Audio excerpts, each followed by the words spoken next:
इतने अपमान के बाद प्रियंका रोते हुए घर चली गई। उसे अपने आप से घृणा आ रही थी।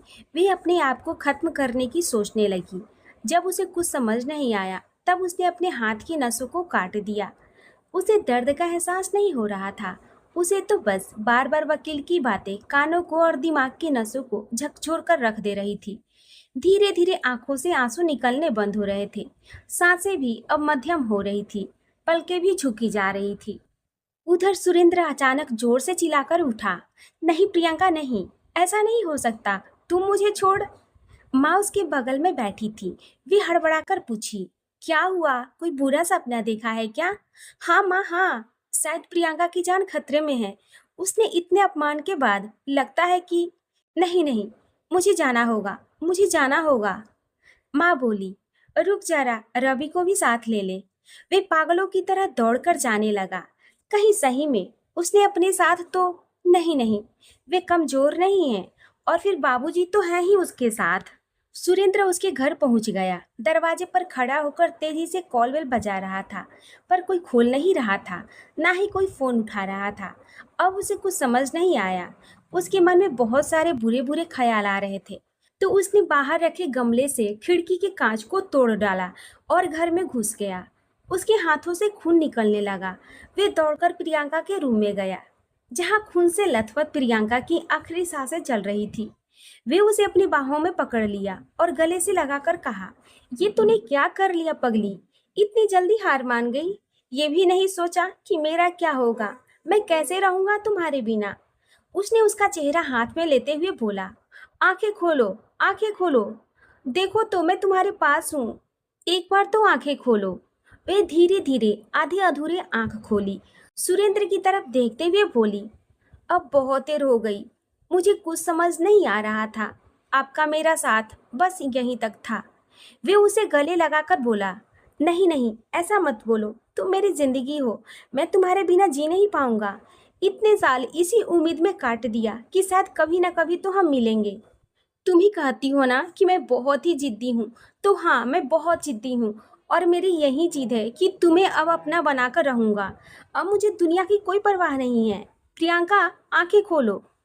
वे जोर से चिल्लाया, प्रियंका, आंखें खोलो, मेरी बात सुन लो। एक बार तुम्हारी जिद से तुम्हें खो चुका हूँ। अब दोबारा ये गलती नहीं करूँगा। सुन रही हो ना प्रियंका? प्रियंका। तभी वहां रवि और निशा आए। वे दोनों ये सब देखकर दंग रह गए। चारों तरफ खून बह रहा था। वे प्रियंका को देखकर बोला, चल चल जल्दी कर, इसे हॉस्पिटल लेकर चलते हैं। इसकी हालत बहुत ही ज्यादा खराब हो रही है। इसे हॉस्पिटल ले चलते हैं। सब जल्दी से उसे एडमिट करवा दिए। डॉक्टर ने कहा, हम पूरी कोशिश करेंगे, पर उम्मीद सिर्फ 10% की है, क्योंकि उसके बॉडी से सारा ब्लड निकल चुका है। सुरेंद्र गुस्से से डॉक्टर का गला पकड़कर बोला, अगर इसे कुछ भी हुआ डॉक्टर, तो याद रखना, मैं इस हॉस्पिटल को शमशान बना दूंगा। रवि उसे छुड़ाकर बोला, ये क्या कर रहा है? पहले तू इधर आ। डॉक्टर अपनी तरफ से बोले ना, वे कोशिश कर रहे हैं तो कोशिश कर रहे हैं, फिर तू ऊपर वाले पर भरोसा कर, सब ठीक हो जाएगा। सुरेंद्र रवि के गले लगकर रोने लगा, यार इसे बचा ले, मैं इसे खोना नहीं चाहता हूँ, ये मेरी जिंदगी है। रवि समझाते हुए बोला, हाँ हाँ, इसे कुछ नहीं होगा। अब तू थोड़ा शांत हो जा, तू आराम से यहाँ बैठ। 2 दिनों तक प्रियंका में कोई सुधार नहीं आया। सुरेंद्र और बाबूजी की सोचते सोचते हालत खराब हो रही थी। प्रियंका की मम्मी पापा भी आ गए थे। किसी को समझ नहीं आ रहा था कि प्रियंका ने इतना बड़ा कदम क्यों उठाया। सब उसके होश में आने का इंतजार कर रहे थे। जब उसे होश आया तो सभी उससे मिलने गए, पर वे सुरेंद्र की तरफ देख ही नहीं रही थी। सुरेंद्र उसकी बेरुखी बर्दाश्त नहीं कर पा रहा था। उसका मन बार बार उसे गले लगाकर कुछ कहने को कर रहा था, पर इतने लोगों के पास वे कहे भी तो कैसे कहे। थोड़ी देर बाद रवि ने कहा, आप लोगों को मैं घर छोड़ देता हूँ, तब तक यहाँ प्रियंका के पास सुरेंद्र रहेगा। आप लोगों को भी आराम हो जाएगा। प्रियंका तुरंत बोली, नहीं नहीं, आप लोग सब लोग चले जाइए, मम्मी मेरे पास रहेंगी। सुरेंद्र उसे देखकर मन ही मन बोला, मैं अच्छी तरह समझ रहा हूँ, तुम मुझसे बात नहीं करने के लिए ऐसा कर रही हो। कोई कुछ नहीं बोला। तभी डॉक्टर आए। उन्होंने प्रियंका को देखते हुए कहा, आप तो इतनी पढ़ी लिखी मालूम पड़ती हैं, फिर ये गलती क्यों? आपको मालूम है आपकी जान भी जा सकती थी। आपके परिवार पर पुलिस केस भी हो सकता था। अरे, आपको तो इतना प्यार। उसी समय प्रियंका डॉक्टर की बातों को काटते हुए बोली, सर मुझे डिस्चार्ज कब मिलेगा? मैं अपने घर जाना चाहती हूँ। डॉक्टर बोले, अभी तो फिलहाल मैं आपको 4-5 दिनों से पहले छोड़ नहीं सकता। पर डॉक्टर, मैं आपके इस आईसीयू के बिल ज़्यादा दिन तक नहीं दे पाऊंगी और घर पर मैं अपना ख्याल अच्छे से रख सकती हूँ। सुरेंद्र की गुस्से की सीमा नहीं रही। वे उसकी तरफ गुस्से से देखकर बोला, डॉक्टर साहब आप चाहें तो इसे 1 सप्ताह तक भी रख सकते हैं। पैसे की कोई प्रॉब्लम नहीं है। सब सुरेंद्र की तरफ देखने लगे। 3 से 4 दिन हो गया पर प्रियंका ने सुरेंद्र से न बातें की और ना ही उसकी तरफ देखा। दोस्तों, किसी की बेरुखी बर्दाश्त करना बड़ा मुश्किल होता है, वे भी उसकी जिससे आप सबसे ज्यादा पसंद करते हैं। सुरेंद्र के लिए भी अब बर्दाश्त करने की क्षमता खत्म हो रही थी। उसे प्रियंका का देखकर भी अनदेखा करना बहुत तड़पा रहा था। सबके सामने बेगाना समझना, एक शब्द भी नहीं बोलना उसकी अंतरात्मा को झकझोरते जा रही थी। कुछ ही दिनों में वे घर आ गई। तबीयत ठीक हो जाने के बाद उसके मम्मी पापा वापस गांव चले गए, पर एक बार भी सुरेंद्र की माँ उससे मिलने या उसका हालचाल पूछने नहीं आई। प्रियंका अपने कमरे में अकेले टहल रही थी। तभी वहां सुरेंद्र आया। प्रियंका उसे देखकर चौंक गई। आप यहाँ कैसे? दरवाजा तो बंद है। सुरेंद्र उसकी तरफ देखकर बढ़ते जा रहा था। वे बोली, आपको कुछ काम है मुझसे? क्यों? मैं तुमसे बिना काम के नहीं मिल सकता क्या? नहीं। क्यों? क्योंकि आप अच्छी तरह जानते हैं कि मैं आपसे बात नहीं करना चाहती। यही तो जानने आया हूँ कि क्यों नहीं करना चाहती। मैं आपके सवालों का जवाब भी नहीं देना चाहती। तुम अच्छी तरह जानती हो कि मुझे तुम्हारी फिक्र है। वे गुस्से से बोली, आपको रजनी और बच्चों की फिक्र करनी चाहिए, मेरी नहीं। चलिए बाहर, मैं दरवाजा खोल देती हूँ। सुरेंद्र उसकी हाथ पकड़कर बोला, क्या सच में तुम चाहती हो मैं चला जाऊं? हाँ। वे नजरें झुकाकर बोली, एक बार मेरी तरफ देखकर बोलो, क्या तुम्हारी जिंदगी में मेरी कोई वैल्यू नहीं है?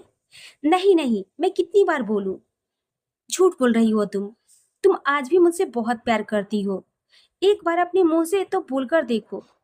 मैं तुम्हारे लिए सारी दुनिया से लड़ जाऊंगा और मैंने सबके सामने अपने प्यार का इकरार किया है। मैं तुम्हें अपनी जिंदगी बनाना चाहता हूँ, तुम्हारे साथ जीना चाहता हूँ, मैं तुमसे शादी करना चाहता हूँ। तुम एक बार कह तो दो। वे कहते कहते प्रियंका को अपने गले से लगा लिया। प्रियंका उससे कैसे कहे कि चाहती तो वे भी यही है, पर यह कभी हो नहीं सकता। मेरी अपनी भी मजबूरी है। फिर आपके बच्चों का क्या होगा? मैं चाहकर भी आपसे अपने प्यार का इकरार नहीं कर सकती, क्योंकि इसमें आपकी ही भलाई है। कल भी आपके भलाई के लिए ही एक फैसला किया था और आज भी आपकी खातिर ही ये फैसला करना पड़ रहा है। मुझे माफ कर दीजिएगा, पर प्यार का एक दूसरा नाम ही कुर्बानी है। वे सुरेंद्र से अलग होकर बोली, ये कभी नहीं होगा। मैं दूसरी शादी नहीं करूंगी।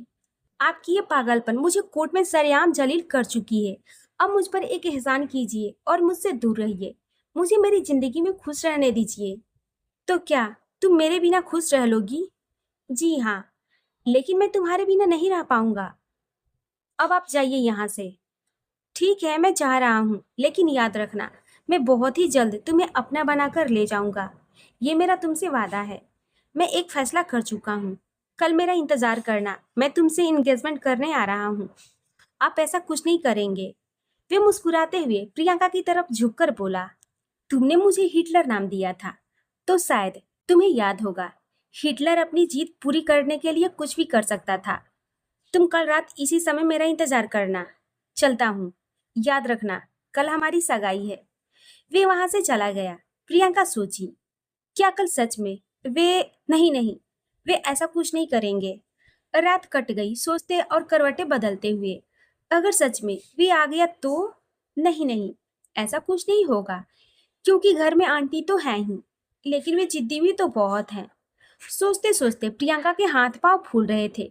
उसके मन में बहुत तरह की बात और ख्याल आ रहे थे। वे अपने ही उधेड़बुन में लगी हुई थी।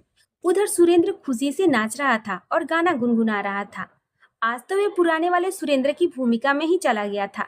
वे बार बार घड़ी की सुई को देख रहा था, सोच रहा था, आज थोड़ा समय धीरे नहीं चल रहा है। सुबह उसने कई बार प्रियंका को फोन किया, पर प्रियंका फोन नहीं उठाई। अंत में उसने अननोन नंबर से फोन किया। प्रियंका फोन उठा ली। उसने कहा, फोन क्यों नहीं उठा रही थी? मैं बहुत ही कंफ्यूज हूँ यार, तुम्हारे लिए कौन सी रिंग लूं? मुझे सभी पसंद आ रहे हैं। वे डर से फोन रख दी। अब उसे सच में लग रहा था कि आज रात सुरेंद्र जी जरूर आएंगे। रात 8 बजते ही सुरेंद्र अच्छे से तैयार हो गया। वे सच में बहुत ही स्मार्ट लग रहा था। आज तो उसके चेहरे की खुशी उस पर चार चांद सी लगा रही थी। लग रहा था वक्त जैसे पीछे चला गया हो। वे दोनों रिंग को बार बार देख रहा था। एक उसने अपने लिए लिया था, दूसरा प्रियंका के लिए। वे अपने आप में सोच रहा था, उसे पसंद तो आएगा ना? हाँ हाँ, जरूर आएगा। वे गुनगुनाते हुए खुशी से गाड़ी में बैठकर प्रियंका के घर पहुंच गया। घर पहुंचते ही मेन दरवाजा खुला था। सामने सुरेंद्र देखा तो आश्चर्यचकित हो गया। ये सब क्या है? उसकी आंखें खुली की खुली रह गई। क्या है? तभी निशा की नजर सुरेंद्र पर पड़ी। वे दौड़कर सुरेंद्र के पास आ गई। अरे भाई, आप यहाँ? प्रियंका ने आपको भी बुलाया है। देखिए ना, कितना अच्छा लग रहा है। रवि भाई भी आए हैं। अरे, आप अंदर तो आइए।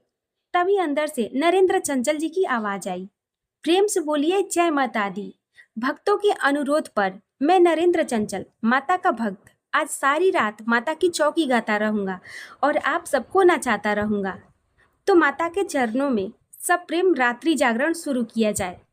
तो एक बार प्रेम से बोलिए जय माता दी। अच्छा, तो सगाई नहीं करने के लिए इतना बड़ा ड्रामा रचा है इसने। ये तुमने अच्छा नहीं किया प्रियंका। निशा प्रियंका के पास सुरेंद्र को लेकर पहुंची और बोली, प्रियंका, तुमने बताया नहीं, भाई को भी तुमने बुलाया है? प्रियंका एक नज़र सुरेंद्र की तरफ देखकर मन ही मन बोली, मुझे ये सब करना पड़ा, मेरे पास कोई और चारा नहीं था। I am sorry. सुरेंद्र की आंखों में थोड़ी मासूमियत थी। वे मन ही मन बोला, तुमने अच्छा नहीं किया, आज फिर तुमने मुझे निराश कर दिया। तभी रवि बोला, अरे यार, आज तो प्रियंका ने हमें सरप्राइज ही कर दिया।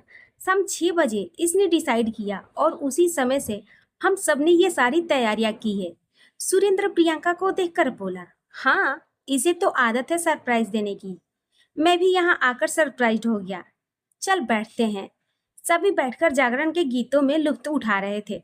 सुरेंद्र प्रियंका को ही देखे जा रहा था। प्रियंका को ये एहसास था कि सुरेंद्र की नजरें उसे ही देख रही थी, पर वे अपनी नजरें बार बार झुका ले रही थी। थोड़ी देर बाद सुरेंद्र बाबूजी को प्रणाम कर सबसे अनुमति लेकर चला गया। अब तो प्रियंका ने लंबी गहरी सांस ली। उसने अपने दोनों हाथों को ऊपर उठाकर जोर से कहा, जय माता दी, आज का काम चल गया, अब आगे जो होगा देखा जाएगा। वे खुशी से भजन में लीन हो गई। थोड़ी देर बाद पंडित जी ने ज्योति जलाकर प्रियंका से कहा, आप इसे अपने घर की छत पर रख दीजिए, आपके घर पर कभी कोई बुरी नजर नहीं पड़ेगी। प्रियंका छत पर ज्योत रखकर लौट रही थी तो उसे लगा कोई उसके पीछे है। वे मुड़कर बोली, कौन है? उसे थोड़ा सा डर का एहसास हुआ और वे तेजी से चलने लगी। सामने वे किसी से जाकर टकरा गई और जोर से चिल्लाई, चोर चोर। उस शख्स ने प्रियंका का मुंह अपने हाथों से दबा दिया। जब वे अपनी आंखें खोली तो सामने सुरेंद्र था। वे उसके मुंह से अपना हाथ हटा दिया। आप गए नहीं? आप तो चले गए थे ना? सुरेंद्र उसकी तरफ देखकर बोला, सोचा तो यही था, यहाँ से चला जाऊं, क्योंकि तुमने तो मुझे भगाने का पूरा इंतजाम कर लिया था। पर क्या करता, मुझे तो वापस आना ही था, क्योंकि आज हमारी सगाई जो है। क्यों, सही बोल रहा हूँ ना? जी, सब मेरा इंतजार कर रहे होंगे, मैं नीचे जा रही हूँ। वे सामने खड़ा हो गया। तुम्हें मैं अगर जाने दूंगा तब तो तुम जाओगी ना? ठीक है, तो मैं जा रही हूँ। तो जाओ। आप सामने से हटेंगे तभी तो जाऊंगी। पहले सगाई कर लो, फिर चली जाना। मैं ऐसा कुछ नहीं करूंगी। मेरा मतलब है ये सगाई नहीं हो सकती। क्यों? उसने अपना बायां हाथ उसकी तरफ बढ़ा दिया। उसकी उंगलियों में पट्टी बंधी थी। सुरेंद्र उसके हाथों में पट्टी देखकर तड़प गया। ये कैसे हुआ? कब हो गया? तुम इतनी लापरवाह कैसे हो सकती हो? तुम्हें दर्द बहुत हुआ होगा। डॉक्टर ने क्या बोला? जख्म ज्यादा गहरा तो नहीं है ना? वे अपना हाथ छुड़ाकर पीछे की तरफ खींच ली और दीवार से उसका हाथ टकरा गया। सुरेंद्र उसकी तरफ देखा तो उसे चोट लगने के बाद भी दर्द का एहसास नहीं हुआ। वे उसकी हाथ को पकड़कर पट्टी खोलने लगा। प्रियंका बोली, ये क्या कर रहे हैं? अभी जख्म गहरा है। डॉक्टर अभी 1 सप्ताह इसे हटाने को मना किया है। पर सुरेंद्र ने उसकी एक नहीं सुनी और पट्टी निकाल दी। उंगली बिल्कुल ठीक थी। उसने प्रियंका की तरफ देखकर कहा, तो यह है गहरा जख्म? कुछ ज्यादा ही गहरा नहीं लग रहा है? इतना बड़ा झूठ! और तुम्हें क्या लगा मुझे विश्वास हो जाएगा? थोड़ी देर के लिए तो सच में मुझे विश्वास हो गया था, पर खैर छोड़ो। उसने अपने कोट से रिंग निकाली और उसे पहना दिया। आज से तुम मेरी हो। ये लो। उसने दूसरी अंगूठी प्रियंका की तरफ बढ़ाते हुए कहा। तुम मुझे भी पहना दो। वे इधर उधर देखने लगी। उसने कहा, लो पहना दो। उसके हाथ में रिंग दे दिया और बोला, पहनाओ। आप गलत कर रहे हैं। आप समझ नहीं रहे हैं। हमारे रिश्ते को कोई नहीं मानेगा। चलो पहले मुझे तुम रिंग पहना दो, उसके बाद बात करते हैं। वे अनमने ढंग से रिंग पहना दी। सुरेंद्र बोला, शादी की पहली रस्म पूरी हुई और तुमने भी आज जागरण रखकर हमारे रिश्ते को माता का आशीर्वाद दिला दिया। अब सोचता हूँ तुम्हें। वे उसकी तरफ झुककर उसे अपने सीने से लगाकर कानों में बोला, अब बहुत जल्द हम दोनों एक हो जाएंगे, फिर तुम मेरी। वे सुरेंद्र को धक्का देकर दौड़कर नीचे चली गई। सुरेंद्र वहीं खड़े खड़े मुस्कुराने लगा। दूसरे दिन नाश्ते के टेबल पर जब सुरेंद्र की माँ ने सुरेंद्र की उंगली में अंगूठी देखी तो पूछ बैठी, ये रिंग कब ली? वे माँ, बस कल ही लिया। कोई खास बात? नहीं, बस पसंद आ गई इसलिए। वे जानता था अगर सच बता दूंगा तो माँ नाराज हो जाएंगी। क्या तुम्हें बच्चों की याद नहीं आती है? उनके बिना घर काटने को दौड़ता है। मेरी बात मानकर तू एक बार रजनी से बात करके देख, वे जरूर मान जाएगी। वे बोला, माँ, ऐसा कुछ नहीं करूँगा। क्यों नहीं करोगे? आखिर वे दोनों तुम्हारे ही खून हैं, इस घर का चिराग हैं। माँ, आप समझ नहीं रही हैं। मुझे बच्चों की बहुत याद आती है। मैं रोज उनसे स्कूल में जाकर मिलता भी हूँ, पर मैं रजनी को दोबारा अपनी जिंदगी में नहीं लाऊंगा। तो क्या करेगा? जिंदगी भर अकेले ही गुजार देगा? देख बेटा, अब मेरी जिंदगी का कोई भरोसा नहीं है। मेरा कभी भी ऊपर से बुलावा आ सकता है। मेरे सारे बच्चे खुशी से हैं, बस एक तेरी ही चिंता है। तू मुझे रजनी के घर ले चल, मैं उसे मना लूंगी। माँ, आप मेरी बात समझ नहीं रही हैं। अब रजनी मेरी पत्नी नहीं है, उससे मेरा सारा रिश्ता टूट चुका है। कैसे टूट चुका है? सिर्फ कागज पर साइन कर देने से रिश्ते नहीं टूटते। रिश्ते तो ऊपर वाले बनाते हैं। आप समझ नहीं रही हैं, मेरा उसके साथ कोई रिश्ता नहीं है। तो किसके साथ है? उस प्रियंका के साथ। माँ, इसमें उसको मत घसीटो। क्यों नहीं बोलूं? उसी लड़की के कारण आज मेरे घर की ये हालत हुई है। दोनों छोटे बच्चे अपने माँ बाप से अलग हो गए हैं। वे कभी खुश नहीं रहेगी। सुरेंद्र जोर से चिल्लाया, माँ, उसे बद्दुआ मत दो। दूंगी, जरूर दूंगी। वे लड़की कभी खुश नहीं रहेगी। सुरेंद्र गुस्से से कुर्सी को उठाकर पटक दिया और वहां से चला गया। उसकी माँ वहीं बैठे बैठे रोने लगी।